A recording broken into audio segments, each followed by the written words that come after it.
Karena memang sejak awal kami bilang kami menggunakan Undang-Undang 39. Jadi skenario-nya lain, kewenangannya juga lain, berbeda dengan kewenangan di kepolisian. Makanya itu dibuka oleh mereka dan mereka tungguin sampai selesai. Yang berikutnya adalah pemeriksaan voice note dan transkrip. Rekaman suara, pemeriksaan voice note dan transkrip, rekaman suara serta lini masa digital. Dilakukan secara manual, kami lakukan secara manual dan dikonfirmasi kepada saksi yang berbicara dalam voice note yang masih hidup tersebut, termasuk di dalamnya meminta penjelasan konteks dan lokasi. Jadi voice note yang kami dapatkan baik dari kepolisian maupun yang kita dapatkan dari FPI, kami periksa secara manual, termasuk juga jejak digital ini masanya kami lakukan dengan keterampilan staf kami yang agak paham soal digital tersebut. Kami cocokkan dengan keterangan saksi orang-orang yang berada dalam rekaman. Jadi yang voice note si A ngomong, si B ngomong, si C ngomong, lah kami tanya kalau mereka masih hidup, kami tanya ini benar nggak kamu ngomong begini, dinyatakan benar, apa konteksnya, di mana lokasinya, kami tanyakan semua. Nah, yang berikutnya hasilnya apa? Yang pertama adalah mendapatkan skema jalur perjalanan peristiwa dari Sentul sampai ke gerbang tol Kerawang Timur. Jadi kami tahu dari Sentul sampai menuju gerbang tol Kerawang Timur itu siapa saja yang ngomong, di titik mana kira-kira pembicaraan itu ada di voice note. Terus juga kami mendapatkan konteks di luar tol sepanjang pintu keluar tol Kerawang Timur sampai masuk lagi ke Kerawang tol pintu barat, karena itu keliling begitu. Kami jadi tahu siapa yang ngomong apa di titik mana, terus kami cocokin dengan lini masanya dan apa yang diomongkan nanti akan diterangkan oleh Pak BK dengan bantuan itu. Terus berikutnya adalah kami mendapatkan konteks, dan ini penting. Ini penting untuk melihat kalau tadi kami mengatakan ada masyarakat mengatakan ini peristiwa KM 50, kenapa kami sejak awal ngomong ini peristiwa Kerawang, ini konteks. Kami mendapatkan konteks eskalasi dalam peristiwa tersebut, eskalasi ketegangan dan tindakan kekerasan. Pertama, eskalasi rendah. Jadi eskalasi rendah dari Sentul sampai gerbang keluar pintu tol Kerawang Timur. Nanti kita akan tunjukkan videonya oleh Pak BK atau oleh yang lain. Terus konteks kedua adalah eskalasi sedang dari gerbang tol Kerawang Timur sampai menuju flyover Hotel Swiss Bell di Kerawang. Konteks ketiga adalah eskalasi tinggi mulai dari Hotel Swiss Bell Kerawang masuk ke pintu tol Kerawang Barat sampai KM 49 di dalam tol. Jadi itu konteks ketegangan tinggi. Nah, eskalasi ini kami kategorikan. Pertama, eskalasi rendah ditunjukkan belum adanya gesekan antara mobil FPI dan mobil petugas dan masih dalam jarak yang cukup jauh. Eskalasi sedang mulai terdapat gesekan mobil dan jarak dekat. Dan eskalasi tinggi mulai ada dugaan benturan mobil dan tembakan. Oke, yang berikutnya adalah terdapat konteks. Nah, ini yang juga penting, salah satu temuannya Komnas HAM ini penting. Terdapat konteks kesempatan untuk menjauh oleh mobil FPI dari petugas, namun malah mengambil tindakan menunggu mobil petugas. Jadi setelah kami cross check voice note, terus melihat titik-titik di lapangan, terus juga melihat lini masa, salah satu temuannya di samping eskalasi adalah terdapat konteks kesempatan untuk menjauh oleh mobil FPI dari mobil petugas, namun malah mengambil tindakan untuk menunggu mobil petugas tersebut. Yang berikutnya adalah pemeriksaan video dan screen capture smart CCTV dari Jasa Marga. Dilakukan secara manual dengan membandingkan satu titik dengan titik yang lain yang terdapat CCTV, karena CCTV-nya banyak. Jadi kami mendapatkan titik CCTV ini CCTV yang masih hidup, jadi CCTV yang tidak berfungsi 49 sampai 72, di bawah itu 48 sampai Sentul itu kami dapat semua, baik yang atas maupun yang bawah, termasuk juga pintu-pintu keluar dan masuk itu kami juga dapat, termasuk di dalamnya gerbang tol pintu Kerawang Timur maupun gerbang tol Kerawang Barat, makanya jumlahnya sangat banyak. Termasuk di dalamnya kami membandingkan dengan lini masa jejak digital yang kami dibukakan akses, termasuk juga kami bandingkan dengan voice note tadi untuk menentukan di mana kira-kira situasinya. Termasuk juga kami ngecek beberapa plat nomor mobil itu ke Samsat DKI, terus Samsat Jawa Barat, Banten, dan Jawa Tengah. Jadi kami cek semua itu. Jadi karena ada aplikasi tersebut kami cek Samsat Samsatnya ya, kurang lebih begitu, paling gampang DKI, terus Jawa Barat, Banten, dan Jawa Tengah. Hasilnya antara lain dalam perjalanan di dalam tol memang terdapat rombongan mobil FPI menuju dan keluar dari tol Kerawang Timur. Yang berikutnya, dalam tangkapan video tersebut terdapat kondisi perjalanan yang konstan melaju dan tidak terlihat gesekan. Ini di dalam tol. Yang berikutnya, sejumlah mobil yang terdapat dalam pembicaraan voice note terdapat dalam jalur perjalanan tol tersebut. Jadi voice note juga terbukti itu ada dalam perjalanan jalan tol. Yang berikutnya, terlihat mobil dalam peristiwa tersebut beberapa masuk kembali ke tol melewati gerbang tol Kerawang Barat. Jadi mobilnya terlihat sampai juga akhirnya nanti terlihat juga ketika masuk di tol Kerawang Barat. Ini di akhir cerita menuju KM 50. Itu juga terlihat beberapa mobil keluar dari gerbang tol Kerawang Timur pasca kejadian KM 50, termasuk mobil towing yang mengangkut mobil Chevrolet Spin. Jadi kami juga melihat itu, jadi muter begitu dari Sentul keluar ke tol gerbang timur, masuk lagi tol Kerawang Barat, terus keluar gerbang tol Kerawang Timur lagi, yang sudah berbeda cerita karena yang keluar terakhir itu sudah pakai mobil towing. Nah itu kami cek itu semua. Yang berikutnya adalah yang pendalaman ahli. Tim melakukan pendalaman ahli untuk membuat terangnya peristiwa dengan mengundang ahli. Yang pertama adalah forensik kedokteran, forensik senjata dari Pindad, dan psikologi forensik. Hasil pendalaman tersebut antara lain, untuk forensik kedokteran memberikan pandangannya antara lain ini dengan membandingkan foto dari keluarga dan proses otopsi serta paparan PowerPoint dari kepolisian, terus mendengarkan penjelasan terkait kondisi mobil. Jadi ini kedokteran forensik tidak hanya melihat jenazah tapi juga mendengarkan penjelasan dari kami karena beliau juga minta bagaimana kondisi mobil, kami kasih keterangan khususnya kondisi mobil ini lubang peluru, dan melihat foto kondisi mobil, melihat juga foto kondisi mobilnya kayak apa. Dijelaskan antara lain bahwa yang pertama, terdapat luka akibat tembakan pada 6 jenazah tersebut sebanyak 18 luka tembak. Ini detail ada nanti kami dalam laporan yang kami susun.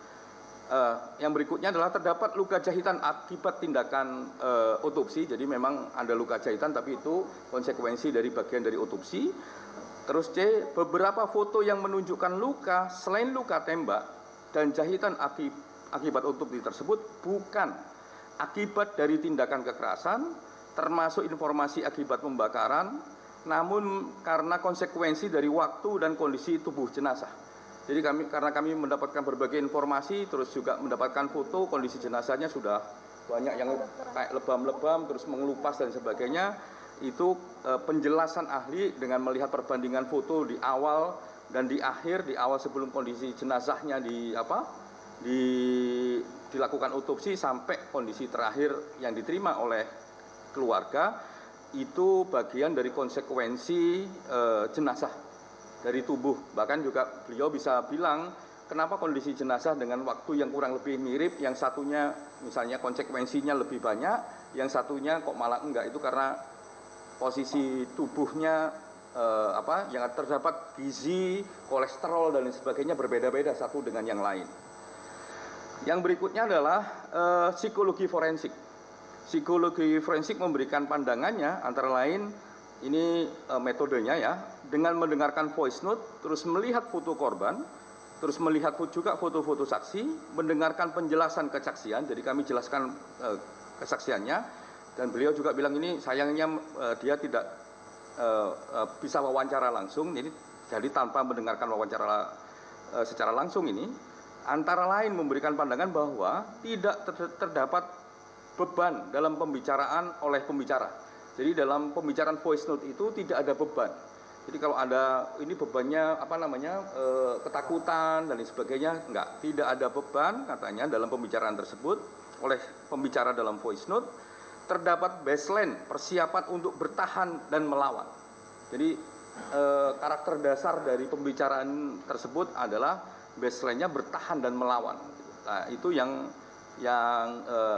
inti dari penjelasan, detail-detail nanti akan kami sampaikan dalam laporan. Yang ketiga adalah ahli senjata dari Pindad. Ahli senjata dari Pindad ini 6 orang ya, dengan berbagai latar belakang keahliannya. Pertama, latar belakang keahlian amunisi, senjata, metalurgi, kendaraan tempur, dan quality insurance atau mutu produk. Nah, keenamnya memberikan pandangan antara lain, karena ini dia juga melihat barang bukti kami dan melihat proses lab 4 di forensik. Yang pertama, mereka dari Pindad menjelaskan proses terbuka dan akuntabel karena bisa melihat dan mengikuti proses secara langsung, termasuk diawasi oleh masyarakat secara langsung. Jadi teman-teman Pindad juga kaget-kaget, kok ini ada masyarakat, ada NGO dan sebagainya. Itu sesuatu yang belum pernah terjadi. Makanya beliau ini mengatakan bahwa ini proses yang transparan dan akuntabel. Yang berikutnya adalah alat yang digunakan adalah alat yang memenuhi standar dan canggih. Bahkan beberapa obrolan singkatnya dia bilang ini alatnya alat yang paling terakhir gitu ya, alat terakhir karena memang lab 4 Indonesia ini, lab 4 Polri Indonesia ini terbaik di ASEAN. Yang berikutnya adalah prosedurnya juga memenuhi syarat. Jadi mereka juga melihat prosedurnya, bagaimana perlakuan terhadap barang bukti dan bagaimana perlakuan terhadap senjata yang sedang diuji. Yang berikutnya adalah secara kasat mata, karena beliau-beliau ini melihat, kami tunjukkan benda-benda kami, barang bukti yang kami temukan, secara kasat mata menilai adanya barang bukti yang berasal dari senjata api, tapi bukan termasuk senjata pabrikan atau non pabrikan. Jadi secara kasat mata beliau-beliau mengatakan bahwa barang-barang ini ada yang memang dari senjata non pabrikan atau istilah umumnya senjata rakitan dan senjata yang rakitan. Tapi ini hanya melihat secara kasat mata, belum hasil ujian lab 4-nya belum keluar. Itu secara kasat mata. Kami minta kok bisa begitu, ya dia terangkan cukup detail gitu kepada kami, karena memang pekerjaan sehariannya memang ada yang nanganin amunisi, ada yang nanganin senjata dan sebagainya. Nah, di samping beberapa proses di atas, tim juga melakukan simulasi atau rekonstruksi peristiwa terhadap 2 anggota FPI, tertembaknya 2 anggota FPI dan 4 anggota FPI yang juga tertembak di kantor Komnas HAM untuk mendalami kedua peristiwa tersebut setelah tim mendapatkan pandangan dari ahli kedokteran forensik yang diundang secara mandiri oleh tim. Jadi kalau kemarin misalnya teman-teman melihat di kantor Komnas HAM ini di bawah di parkiran ada, sebenarnya bukan rekonstruksi, tapi bahasa umumnya ngomongnya rekonstruksi, sebenarnya itu simulasi. Membandingkan antara keterangan yang kami dapatkan dari berbagai pihak, khususnya pihak kepolisian, Inavis, Lab 4, kedokteran forensik dan lain sebagainya, membandingkan keterangan dan logika yang diberikan kepada kami oleh kedokteran forensik. Makanya kami panggil mereka untuk melakukan rekonstruksi. Istilahnya, gampangnya rekonstruksi, padahal itu simulasi. Lihat ini bagaimana kesesuaian antara pandangan ahli yang diundang sendiri oleh Komnas HAM secara independen dan mandiri dengan realita yang dijelaskan oleh mereka secara langsung. Nah, apa hasilnya dari semua yang kita lakukan di awal mengunjungi tempat sampai menguji dengan ahli ini. Substansi fakta temuan secara singkat sebagai berikut. Ini temuan fakta secara singkat sebagai berikut. Yang pertama, bahwa benar pihak Polda Metro Jaya melakukan pengerahan petugas untuk melakukan pembuntutan terhadap MRS sebagai bagian dari proses penyelidikan terkait kasus pelanggaran protokol kesehatan. Hal tersebut dibuktikan dengan adanya surat tugas terhadap sejumlah anggota Dirkrimsus Polda Metro Jaya tertanggal Dirkrimum Polda Metro Jaya tertanggal 5 Desember 2020 untuk melakukan pembuntutan terkait keberadaan MRS tersebut. Yang berikutnya adalah bahwa didapat fakta juga telah terjadi upaya pengintaian dan pembuntutan terhadap MRS yang dilakukan oleh petugas yang dinyatakan bukan dari kepolisian. Jadi kepolisian menyatakan bahwa ada beberapa yang bukan dari mereka di kawasan Markas Syariah Megamendung hingga kawasan Sentul Bogor, Jawa Barat pada tanggal 4 Desember 2020. Yang Megamendungnya, yang Sentulnya sejak tanggal 4 itu ada sampai perjalanan ke Kerawang. Yang berikutnya adalah yang nomor 3, bahwa didapatkan fakta adanya konsentrasi petugas keamanan berseragam lengkap pada tanggal 6, 7 sampai 7 Desember 2020 di sejumlah titik gerbang tol, rest area, dan jembatan penyeberangan di sejumlah titik sepanjang jalan tol di Jakarta Cikampek. Namun berdasarkan hasil penyelidikan Komnas HAM dipastikan bahwa konsentrasi petugas bersenjata lengkap tersebut dalam rangka proses pengawalan terhadap iringan rombongan pembawa vaksin COVID-19 dari Bandara Soekarno-Hatta menuju Bio Farma Bandung. Jadi sebenarnya nggak ada kaitannya, kebetulan saja. Bahkan beberapa yang di jembatan itu masyarakat mengatakan ya ini petugasnya biasa-biasa saja mas, ngajak guyon, menerangkan dan lain sebagainya. Yang 4, terkait dengan sejumlah CCTV jasa marga yang tidak berfungsi dengan baik. Pada tanggal kejadian, tim penyelidik telah melakukan pemeriksaan terhadap sejumlah saksi dan melakukan pemeriksaan langsung ke titik lokasi dan menemukan fakta bahwa telah terjadi kegagalan pengiriman rekaman gambar CCTV melalui server akibat putusnya fiber optik di dalam sebuah joint closure CCTV sehingga menyebabkan tidak berfungsinya CCTV mulai dari KM 49 sampai KM 72 tol Jakarta Cikampek sebagaimana mestinya. Ini kami periksa sendiri beberapa kali, jasa marga lebih dari 5 kali kami periksa untuk memastikan ini. Yang berikutnya nomor 5, bahwa didapat fakta berdasarkan keterangan saksi-saksi dari hasil analisa rekaman CCTV dan analisis rekaman percakapan, voice note, teridentifikasi sejumlah kendaraan roda 4 yang diduga melakukan pembentutan terhadap MRS dan rombongan sejak dari kawasan Sentul, Bogor, hingga tanggal 7 Desember dini hari dengan detail keterangan sebagai berikut.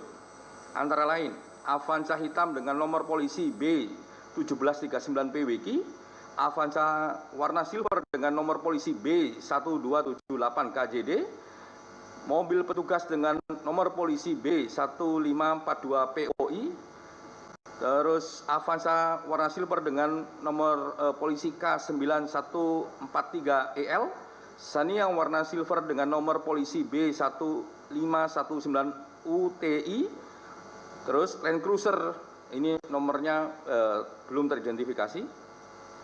Land Cruiser gede ini sendirian, gede jadi mendapatkan perhatian baik dari saksi maupun dari pihak yang lain. Terus bahwa benar kendaraan jenis Avanza Silver K914EL, Xenia, B159UT dan B1542 POI serta Land Cruiser diakui sebagai kendaraan petugas polisi yang pada tanggal kejadian sedang melakukan pembuntutan terhadap MRS.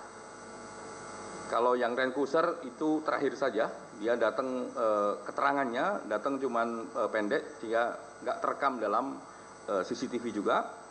Terus sedangkan untuk kendaraan jenis Avanza B1739 PWK dan B1278 KJD yang menurut keterangan saksi dan hasil identifikasi rekaman CCTV serta analisis rekaman percakapan terlihat aktif dalam pembuntutan terhadap rombongan MRS. Mobil ini tidak diakui sebagai mobil milik petugas Polda Metro Jaya yang sedang melaksanakan tugas pembunuhan tersebut. Jadi keberadaan mobil ini ada, terekam dalam video dan terekam dalam screen capture yang kami miliki, yang diberikan oleh Jasa Marga. Terus terdapat beberapa kendaraan lainnya yang telah diidentifikasi oleh tim penyelidik, diduga juga menggunakan plat tertangkap kamera CCTV melalui bagian belakang rombongan MRS, namun belum dapat dipastikan apakah dalam rangka melakukan pembuntutan ataukah tidak. Karena memang dalam voice note juga nggak dibicarakan, dalam ketika keluar dari gerbang tol pintu timur juga tidak terdapat keterangan apapun. Yang berikutnya nomor 6, bahwa kronologi singkat peristiwa meninggalnya 6 anggota Laskar FPI dilatar belakangi adanya kegiatan pembuntutan MRS yang secara aktif dimulai sejak tanggal 6, tanggal 7 Desember di saat rombongan MRS bersama sejumlah pengawal berjumlah 9 unit kendaraan roda 4 bergerak dari perumahan The Nature Mutiara Sentul di sebuah tempat di Kabupaten Karawang, Jawa Barat. Adapun kronologi singkat dijelaskan sebagai berikut. Yang pertama, mobil rombongan MRS dibuntuti sejak keluar gerbang tol perumahan, masuk ke gerbang tol Sentul Utara 2, hingga tol Cikampek dan keluar tol Karawang Timur. Pergerakan iringan mobil masih normal, meskipun saksi FPI mengatakan adanya manuver masuk ke rombongan. Versi polisi mengaku hanya sesekali maju mendekat dari jalur kiri tol untuk memastikan bahwa target pembuntutan berada dalam iringan mobil. Jadi pengakuan FPI dalam keterangannya ngomong kalau ada itu, tapi kalau polisi mengatakan cuma melihat aja, nggak, dan di rekaman video itu tidak ada penyalipan sebenarnya. Terus rombongan keluar pintu tol Karawang Timur dan tetap diikuti oleh beberapa kendaraan yang melakukan pembuntutan. Sebanyak 6 mobil rombongan MNS melaju lebih dulu dan meninggalkan 2 mobil pengawal lainnya. Jadi yang keluar gerbang tol pintu Karawang Timur itu 8, yang 6 melaju duluan, yang 2 itu ditinggal, yaitu mobilnya Denmandar, mereka sebut begitu, itu Avanza Silver, dan mobilnya Laskar khusus itu Chevrolet Spin, untuk tetap menjaga agar mobil yang membuntuti tidak bisa mendekati mobil HRS dan rombongan. Yang berikutnya, kedua mobil FPI tersebut berhasil membuat jarak dan memiliki kesempatan untuk kabur dan menjauh, namun mengambil tindakan untuk menunggu. Akhirnya mereka bertemu kembali dengan mobil petugas K9143EL serta 2 mobil lainnya, yaitu B1278 KJD dan B1739 PWG. Jadi bertemu kembali mereka pada akhirnya karena ditunggu. Yang berikutnya adalah bahwa 2 mobil pengawal MRS dan Denmadar dan Laskar khusus yang masing-masing berisi 6 orang melewati sejumlah ruas jalan dalam kota Karawang dan turut diikuti oleh 3 mobil pembuntut. Mereka antara lain melewati Jalan Klari, melewati Jalan Raya Pantura, Surukonto, Jalan Ahmad Yani, Jalan Tarumanegara, Jalan Internasional Karawang Barat, hingga kembali menuju gerbang tol Karawang Barat. Berikutnya, bahwa didapat fakta telah terjadi kejar mengejar, saling serempet dan saling seruduk, serta berujung saling serang dan kontak tembak antara mobil Laskar Khusus FPI dengan petugas, terutama sepanjang Jalan Internasional Karawang Barat, diduga hingga sampai KM 49 dan berakhir di KM 50 tol Jakarta Cikampek. Berikutnya, bahwa di KM 50 tol Cikampek, 2 anggota Laksus ditemukan dalam kondisi meninggal, sedangkan 4 lainnya masih hidup dan dibawa dalam keadaan hidup oleh petugas kepolisian.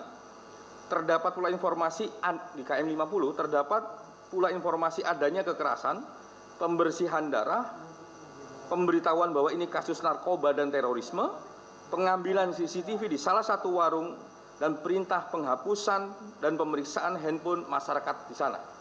Jadi ini yang juga terakhir kami dapatkan. Awalnya kami sudah dapat duluan bahwa ada CCTV yang diambil dari warung, Dan ini kami konfirmasi di terakhir kami melakukan pemeriksaan terhadap kepolisian dan diakui itu diambil. Kami tanyakan lagi apakah ini diambil secara ilegal ataukah secara legal. Mereka jawab diambil secara legal. Sehingga nanti kita tunggu kalau ini menjadi pembuktian di proses pengadilan.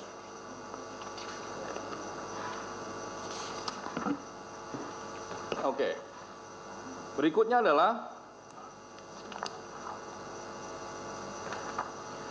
petugas mengaku mengamankan sejumlah barang bukti berupa 2 buah senjata rakitan jenis revolver gagang coklat dan putih, sebilah samurai, sebilah pedang, celurit, dan sebuah tongkat kayu runcing. Bahwa 4 anggota Laksus tersebut kemudian ditembak mati di dalam mobil petugas saat dalam perjalanan dari KM 50 ke atas menuju Polda Metro Jaya dengan informasi hanya dari petugas kepolisian tunggal gitu ya informasinya, yang terlebih dahulu telah terjadi upaya melawan petugas yang mengancam keselamatan diri sebagai diambil tindakan tegas dan terukur. Informasi ini oleh tim Komnas HAM tidak mendapatkan informasi kecuali informasinya dari petugas kepolisian. Kami tegaskan informasi dari petugas kepolisian. Nah, dari pokok-pokok kronologi tersebut, pokok-pokok temuan fakta singkat tersebut, pada pokoknya peristiwa di atas adalah yang pertama, bahwa terjadi pembuntutan terhadap MRS oleh Polda Metro Jaya merupakan bagian dari penyelidikan kasus pelanggaran terhadap protokol kesehatan yang diduga dilakukan oleh MRS. Yang berikutnya, terdapat pengintaian dan pembuntutan di luar petugas kepolisian. Yang ketiga, bahwa terdapat 6 orang meninggal dunia dalam 2 konteks peristiwa yang berbeda. Yang pertama, insiden sepanjang Jalan Internasional Kerawang Barat sampai diduga mencapai KM 49 Tol Cikampek yang menewaskan 2 orang laskar FPI. Substansi konteksnya merupakan peristiwa saling serempet antar mobil dan saling serang antar petugas dan laskar FPI, bahkan dengan menggunakan senjata api. Yang berikutnya, sedangkan terkait peristiwa KM 50 sampai ke atas, terdapat 4 orang yang masih hidup dalam penguasaan petugas resmi negara yang kemudian juga ditemukan tewas, maka peristiwa tersebut merupakan bentuk dari peristiwa pelanggaran hak asasi manusia. Ini catatannya, penembakan sekaligus terhadap 4 orang dalam satu waktu tanpa ada upaya lain yang dilakukan untuk menghindari semakin banyaknya jatuh korban jiwa mengindikasikan adanya tindakan unlawful killing terhadap 4 orang anggota Laskar FPI. Jadi ini ada berbeda, 2 karena ada ketegangan, ada serempet-serempet, benturan-benturan antar mobil sampai tembak menembak dan berujung pada 2 orang yang meninggal. Kalau yang 4 ya di dalam penguasaan petugas resmi negara yang pada akhirnya meninggal. Yang 4 ini kita sebut sebagai peristiwa pelanggaran hak asasi manusia. Rekomendasinya, berdasarkan kesimpulan yang telah dirumuskan, tim penyelidik Komnas HAM merekomendasikan beberapa hal sebagai berikut. Yang pertama, peristiwa tewasnya 4 orang anggota Laskar FPI merupakan kategori dari pelanggaran HAM. Oleh karenanya, Komnas HAM merekomendasikan kasus ini harus dilanjutkan ke penegakan hukum dengan mekanisme pengadilan pidana guna mendapatkan kebenaran material lebih lengkap dan menegakkan keadilan. Jadi ini tidak boleh hanya dilakukan dengan internal, tapi harus dengan penegakan hukum dengan mekanisme pengadilan pidana. Yang berikutnya, mendalami dan melakukan penegakan hukum terhadap orang-orang yang terdapat dalam 2 mobil Avanza hitam B1278 PWK dan Avanza Silver B1278 KJD. Oh, ini salah nih. Sorry. Ini yang Avanza hitam itu 1759 PWK dan Avanza Silver B1278 KJD. Ini typo ya. Yang berikutnya adalah mengusut lebih lanjut kepemilikan senjata api yang diduga digunakan oleh Laskar FPI. Yang keempat, meminta proses penegakan hukum akuntabel, objektif, transparan sesuai dengan standar hak asasi manusia.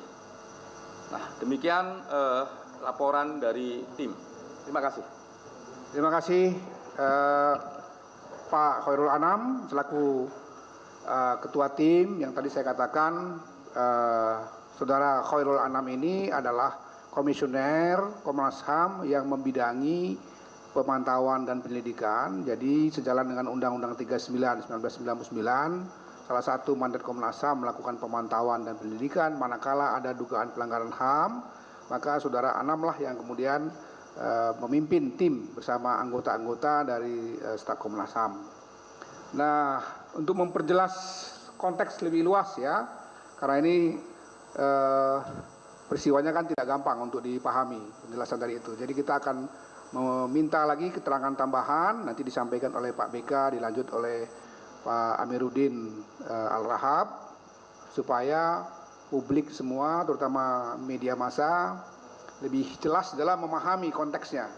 Jadi penjelasan Pak Anam tadi akan diperjelas juga. Mungkin ada beberapa nanti video ya, foto capture yang tadi 130-an ribu itu nanti kita tampilkan beberapa untuk semua pihak bisa paham mengapa kemudian kami menyimpulkan peristiwa ini seperti tadi yang disampaikan, 2 seperti apa, kemudian 4 itu seperti apa, yang kemudian kami sebut sebagai unlawful killing itu ya. Dan rekomendasinya seperti apa juga. Saya persilakan Pak BK, mohon bersabar ya, karena memang ini peristiwanya penting, waktu yang diperlukan memang agak panjang, supaya semua bisa memahami sekuen demi sekuen, kenapa kita menyimpulkan peristiwa ini seperti yang tadi disampaikan oleh Saudara Khairul Anam. Silakan Pak BK. Ya, terima kasih Pak Ketua. Selamat sore kawan-kawan semua. Terima kasih sudah menunggu dan kemudian juga menyimak apa yang tadi disampaikan oleh Pak Anam. Saya menambahkan sebenarnya apa yang tadi disampaikan Pak Khairul Anam, menampilkan beberapa footage video yang kami dapatkan dari CCTV dari Jasa Marga maupun juga dari sumber lain. Semoga ini memperjelas konteks peristiwanya dan juga membuat terang seperti apa jalannya peristiwa tersebut. Begitu. Nah, ini ada tampilan di layar. Saya kira kita mulai saja dan kami mohon mungkin juga agak tenang karena juga kami akan tampilkan beberapa potongan voice note, begitu. Voice note. Saya berdiri ya.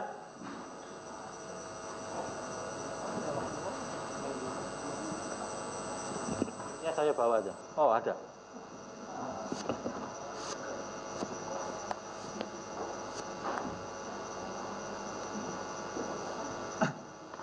Silakan Arif.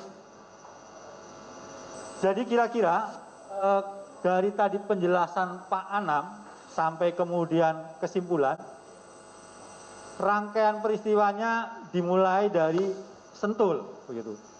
Dari Mutiara Sentul terus masuk ke tol, terus Jor, ini Jor, terus kemudian masuk ke tol Jakarta Cikampek lewat atas, jadi lewat jalan tol layang, begitu terus, begitu, sampai kemudian keluar di pintu tol Kerawang Timur. Ini tadi yang kemudian menyusuri jalan raya di kota Kerawang, terus kemudian masuk lagi lewat gerbang tol Kerawang Barat, terus kemudian berhenti di kilometer 50 di rest area. Kira-kira itu konteks peristiwa secara keseluruhan. Berikutnya.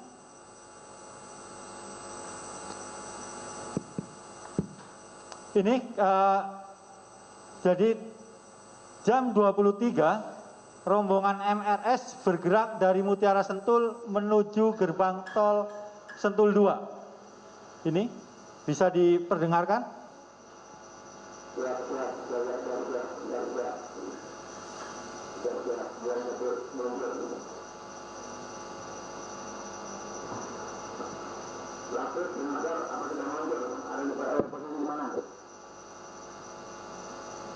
Oke, jadi ini jelas. Terus kemudian pada rem Jati Asih 2 pukul 23.36.25 sampai 23.3658 terlihat beberapa mobil yang dimulai dengan Avanza putih dalam jarak berdekatan memasuki jalan tol Jakarta Cikampek pada on rem tol Jati Asih.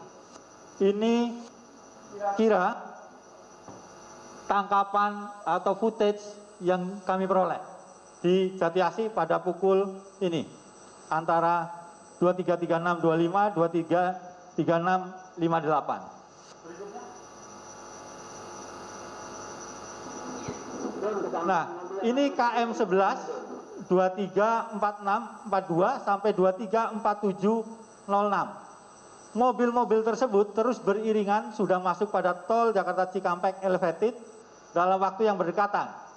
Kemudian terlihat mobil Avanza putih di depan memulai iringan. Jadi ini beriringan.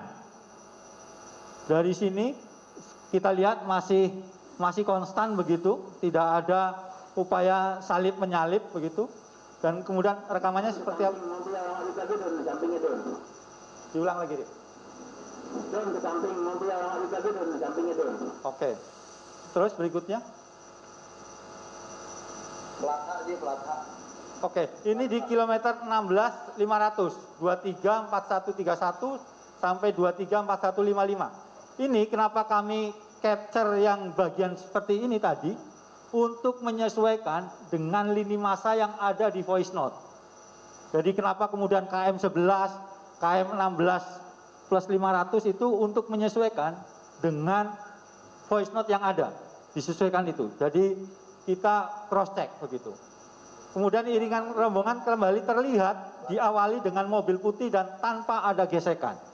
Jadi tetap paling depan mobil putih. Silakan. Plat H. Pokoknya bagaimana caranya kendaraan untuk pengawal belakang itu menghambat laju kendaraan yang menguntit. Nanti alamatnya bila mana kita terpisah, nanti kita langsung kirim. Yang penting kalian nanti jangan sampai mereka yang menguntit itu dekat dengan rombongan depan, rombongan utama. Halangi terus tetap jangan sampai dia bisa ngikutin kita.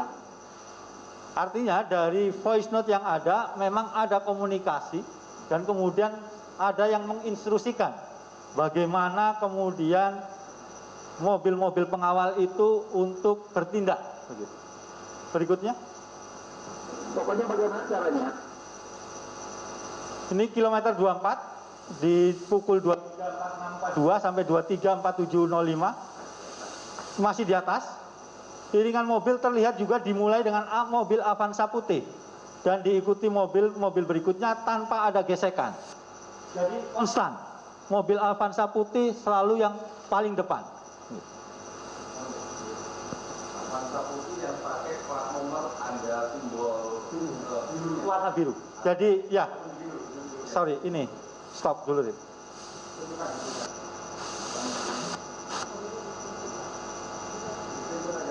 Jadi penandanya kenapa kami bisa mengidentifikasi mobil Avanza putih, karena di plat nomor itu ada dikasih kayak semacam lampu biru.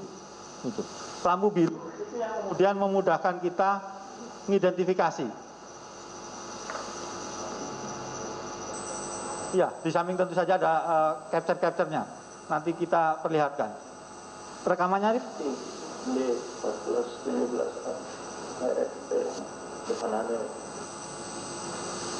Terus, Rif?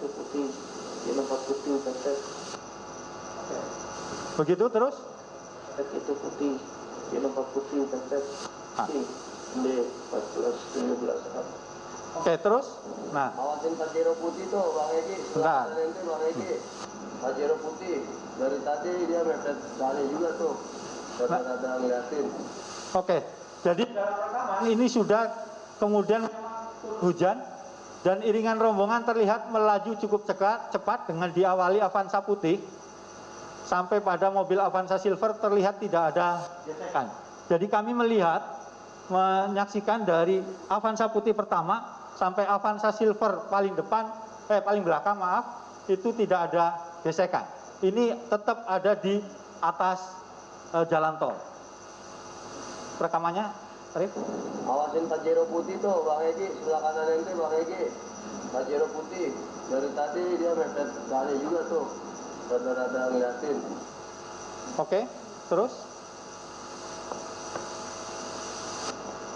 Ini di kilometer 44 juga tetap Avanza putih tetap berada di depan iringan rombongan, tetapi tidak terlihat adanya pergesekan. Ini jamnya, waktunya disesuaikan dengan yang di sini. Jadi yang ada di footage CCTV di atas. Terus rekamannya. Mobil-mobil itu udah tersingkirkan, alhamdulillah.